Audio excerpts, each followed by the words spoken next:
Let me go with the problem number 28 here.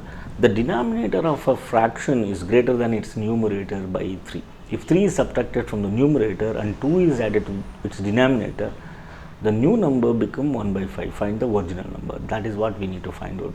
We have to find the original number. So now let us start solving this. Let the numerator of the fraction be x. So the denominator, according to denominator b, what happens here? Yes, see, observe, is greater than its numerator by 3, that is going to be x plus 3. Now the fraction is going to be x by x plus 3, right?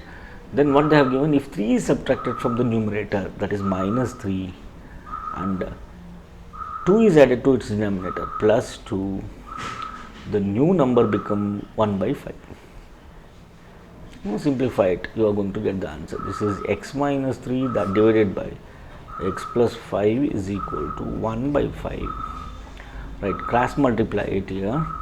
So this will become what? 5x minus 5 3 is a 15 is equal to x plus 5, right? Now 5x, so I will go with this way, minus x is equal to 15 plus 5. 5x minus x is equal to 4x is equal to 15 plus 5 is 20. X is equal to 20 divided by 4, right? 20 divided by 4, right? So now simplify it here.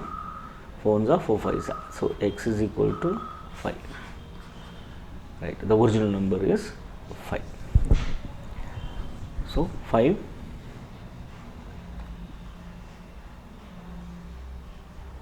by, this is x, correct? This is going to be x by x plus 3, right? X is equal to 5 and 5 plus 3 is equal to 8. That is 5 by 8 is the answer.